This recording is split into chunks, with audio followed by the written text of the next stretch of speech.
I grew up in southern Alabama, very rural, one-stop sign town called Nichburg. Getting ready to go to college, I decided to go into the Army Reserves. I had to go get my birth certificate, mainly because the name was different. The name I had always grown up with was Nelson, but then come to find out there was something completely different on my birth certificate.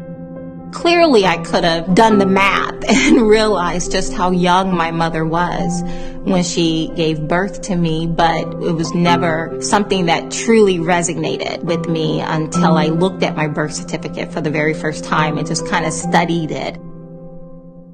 Her gender, they called her a Negro girl, and that was the first thing I saw, and it just kind of grabbed my heart. But then I saw her age, and she was 12.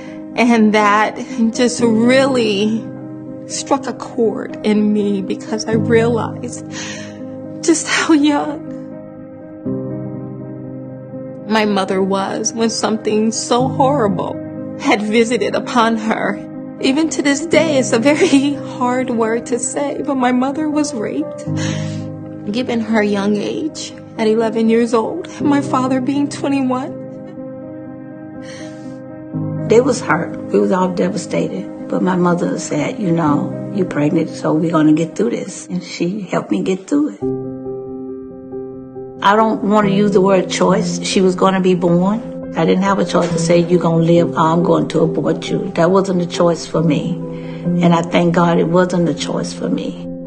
As a child, I knew no difference. I was loved, and I felt loved. It gave me a greater appreciation for my mother. It helped me to forgive a lot of the mistakes someone at that age, having gone through such trauma, would have made in their own parenting. But it definitely made me become very adamant about the sanctity of life, of all life, regardless of their conception, regardless of how they arrived, that I am valuable, I'm worthy, and my life has purpose.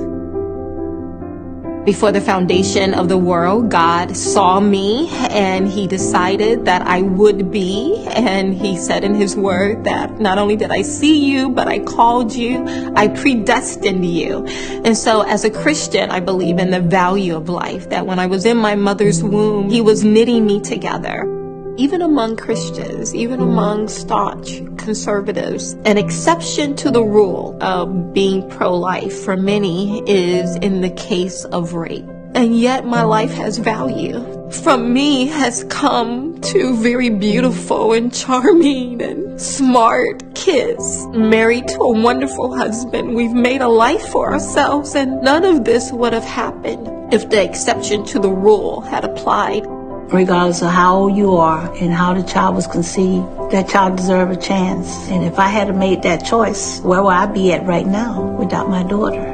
The hardest struggle for my mother, or the hardest thing for her to overcome, I think, is just the effects of the trauma itself.